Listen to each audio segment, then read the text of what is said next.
Saya tidak ingin berpanjang lebar lagi, tapi saya hanya ingin mengingatkan.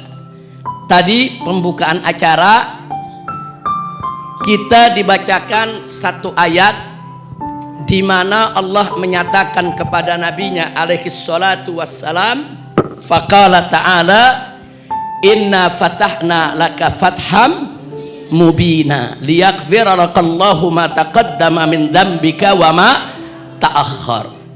Jadi ini ayat luar biasa, Bu. Kenapa saya katakan luar biasa? Ayat ini Allah mengabarkan kepada nabinya alaihi salatu wassalam sekaligus sebagai janji dan jaminannya bahwa Allah memberikan kepada nabi kemenangan yang nyata. Inna fatahna, sesungguhnya kami telah bukakan untuk kamu wahai Rasul, wahai Nabi. Kami berikan kemenangan kepadamu wahai Rasul, wahai Nabi. Dan bukan sembarangan kemenangan, tapi fatham mubina, kemenangan yang nyata. Baik kemenangan di dunia maupun kemenangan di akhirat. Nah, bagaimana tidak mendapat kemenangan? Selanjutnya Allah nyatakan liyaghfira lakallahu ma taqaddama min dzambika wa ma ta'akhkhar. Yang mana semua kemenangan itu diberikan oleh Allah kepada nabinya semata-mata untuk apa? Untuk Allah mengampuni. Liyaghfira lakallahu ma taqaddama min dzambika wa ma ta'akhkhar. Untuk Allah mengampuni engkau dari segala dosa yang terjadi di masa lalu maupun dosa yang akan datang. Bu, kalau baca ayat ini jangan salah tafsir. Nah, sekarang ini maaf, ada sementara orang dari atas mimbar salah menafsirkan ayat ini. Dia bilang ayat ini menjadi dalil kalau Nabi punya dosa. Dia bilang dalil kalau Nabi punya dosa, cuma dosanya diampuni oleh Allah. Enggak betul, Bu. Nabi tidak pernah punya dosa, karena Nabi kita maksum. Jangan lupa tuh, maksum artinya suci, terpelihara, terjaga dari segala dosa. Jangankan dosa besar, dosa kecil pun tidak dilakukan oleh Nabi kita Muhammad Sallallahu Alaihi Wasallam. Itu dulu saya menggarisbawahi. Nah, lalu pertanyaannya, lalu kenapa dalam ayat ini Allah menyatakan Allah mengampuni kamu ya Muhammad daripada dosamu di masa lalu maupun yang akan datang? Artinya ini jaminan dari Allah. Andai kata Nabi punya dosa, andai kata punya dosa, Allah udah jamin pasti akan diampuni. Subhanallah.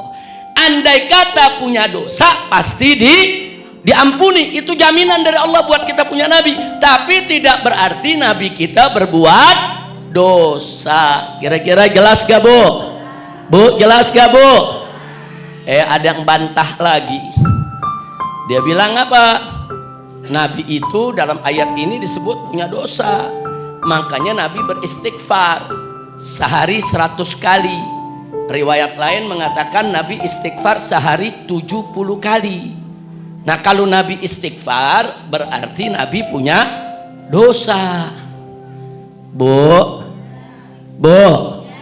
jawab jangan. Jawab jangan.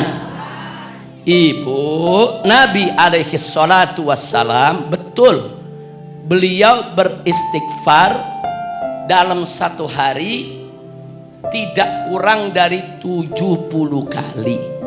Bahkan beliau sering sehari beristighfar 100 kali. Pertanyaannya, kenapa Nabi beristighfar? Yang pertama, Nabi beristighfar bukan dari dosa, tapi Nabi beristighfar dari perbuatan mubah yang buang waktu, Bu. Nah, jadi bukan kayak kita kalau melakukan hal-hal yang membuang waktu nggak ada istighfarnya. Nabi enggak. Nabi kalau ngobrol sama sahabat suatu ketika, ngobrolnya agak kepanjangan, kemudian setelah itu Nabi anggap ini buang waktu, maka Nabi segera beristighfar. Jangankan dari dosa, dari perbuatan mubah saja yang dianggap buang waktu, Nabi kita beristighfar. Kenapa? Saking tinggi, suci dan mulianya akhlak beliau. Alhamdulillah. Kira-kira jelas gak Bu? Jelas gak Bu?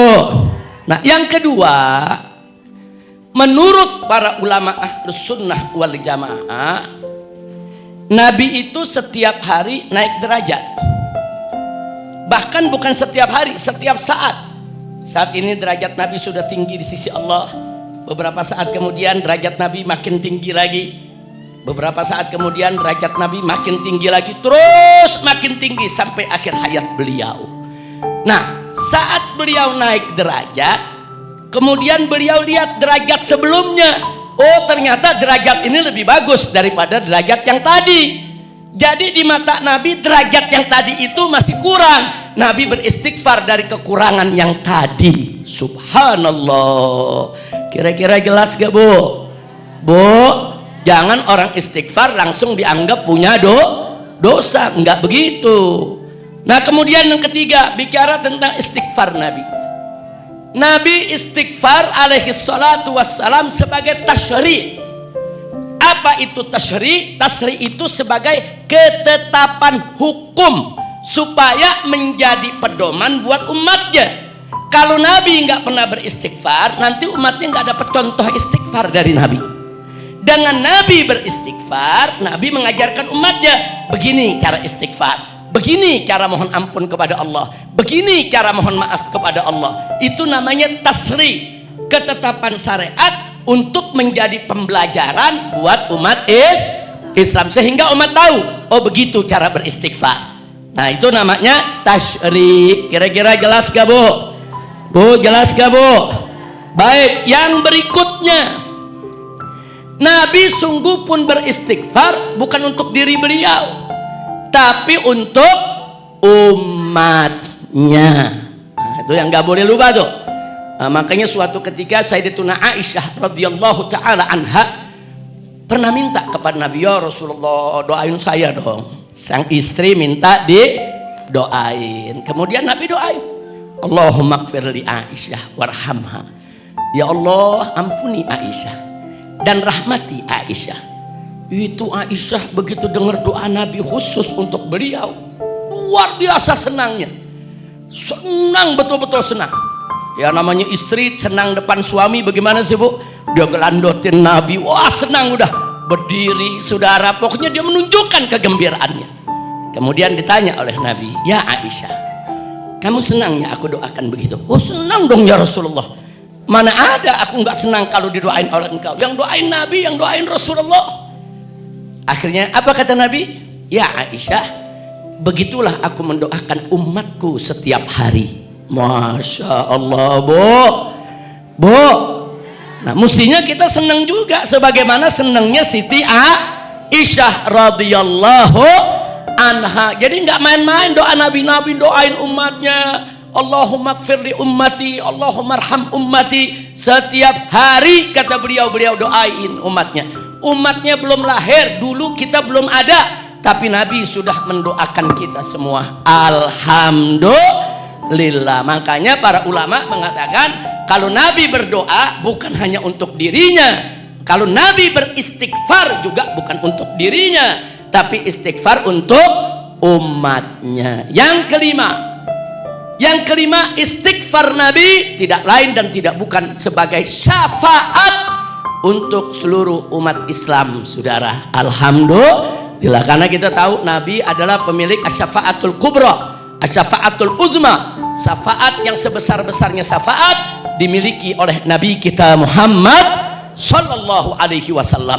Jadi istighfar yang dilakukan oleh Nabi itu semua akan menjadi syafaat buat umatnya di akhir nanti, insya Allah. Yang terakhir, yang keenam, saudara, kenapa Nabi beristighfar? Ini pelajaran buat umatnya. Kalau Nabi yang nggak punya dosa aja istighfar mohon ampun, apalagi kita yang banyak dosa, mestinya lebih sering-sering beristighfar. Kira-kira jelas gak Bu? Jelas semua?